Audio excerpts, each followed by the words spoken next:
Hello friends, welcome back to my channel. তো আজকে একদম ভোর ভোর বেরিয়ে পড়েছি সমুদ্রের ওখানে যাওয়ার জন্য। এখন প্রায় 5টা ওই রকম বাজছে। মন্দিরের ওখানে এখনই অনেক মানুষের ভিড় জমেছে, যেহেতু সকালের আরতি হচ্ছিল সেই জন্য।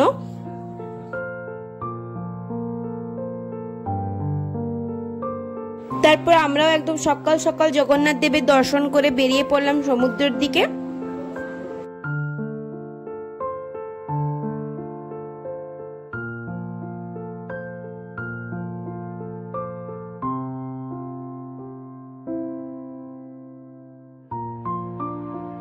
আর রাতে ঠিকঠাক ঘুমোতেও পাইনি, আমরা ঘুমিয়েছি প্রায় 1টা, আবার এখন আমাদেরকে 4:30 ওই রকম করে বেরিয়ে পড়তে হয়েছে। মানে উঠেছি আমরা 4টার সময়, জাস্ট কিছুক্ষণ ঘুমিয়েছি। মুখ চোখের অবস্থা দেখো, একদম ঢুলু ঢুলু অবস্থা আমাদের। তারপর আমরা পৌঁছে গিয়েছিলাম প্রায় সমুদ্রের সামনাসামনি। আমাদের এত ভোর ভোর যাওয়ার একটাই কারণ হচ্ছে সূর্য ওঠা দেখার জন্য, কারণ সমুদ্রের ওখান থেকে সূর্য ওঠা দেখতে জাস্ট ওয়াও লাগে। তারপর আমরা ওখানে পৌঁছে গেলাম।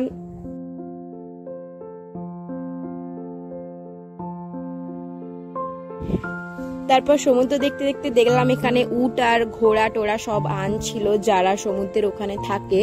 তো তারা নিয়ে আসছিল একটা শান্ত পরিবেশ। তারপর আস্তে আস্তে ব্যস্ততার মধ্যে যাচ্ছে, খুব সুন্দর লাগছিল। তারপর আবার ঢেউয়ের আওয়াজ আসছে।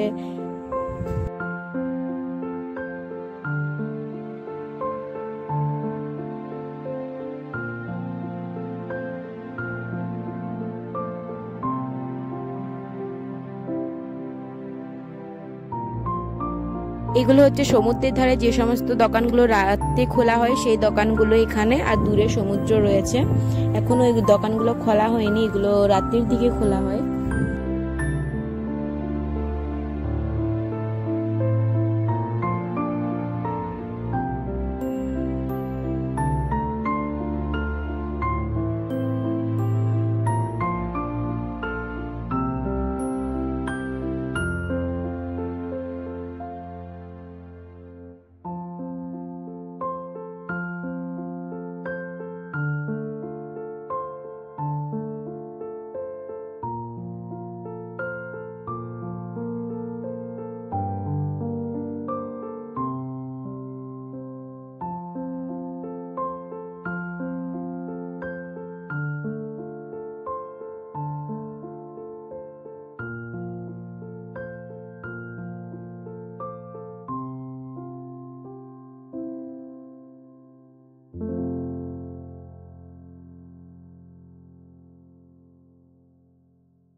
এটার জন্যই আমাদের এতটা খাটনি করে আসতে হয়েছে, ভোর ভোর ঘুম থেকে উঠে।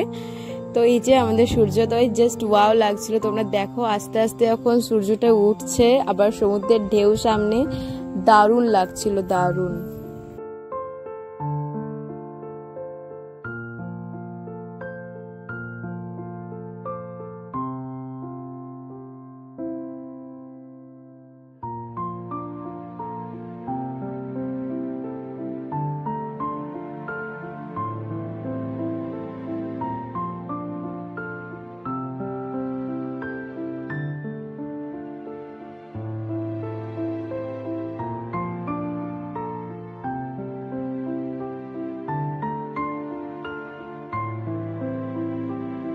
তারপর সবাই ঘোড়ায় উঠছিল, উঠে উঠছিল, তারপর ঘুরছিল সমুদ্রের চারিদিকটা। আমরা উঠে উঠেছিলাম একদম 3 বোন মিলে।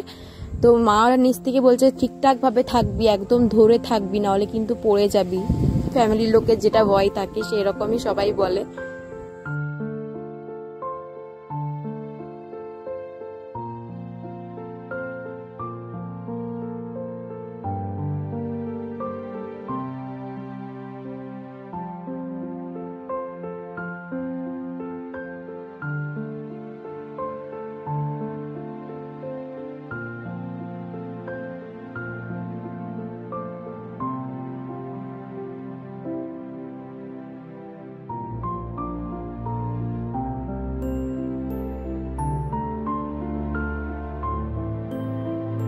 তারপর আমরা ঘুরে চলে এলাম। তো আমরা তারপর নেমে গেছি, আর ওখানে পুচকিটা উঠেছিল, মানে পুচকি যেহেতু বাচ্চা তো তার সাথে মামা উঠেছিল।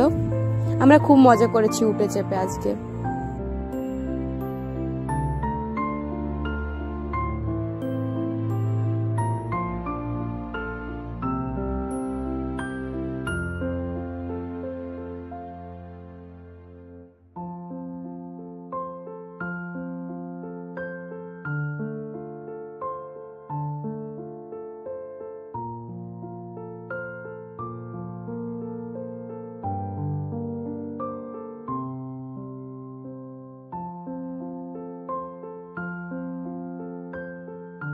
এই যে আমি এখানে ডাব নিয়ে নিয়েছি, সবাই এখানে বসেছিল বালিতে, যেহেতু সকালবেলা খুব সুন্দর হাওয়া দিচ্ছিল, সবাই মজা করছিল, এখানে বসেছিলাম। তো চলো আজকের ব্লগটা এইটুকুই, নেক্সট ব্লগে দেখা হবে, টাটা।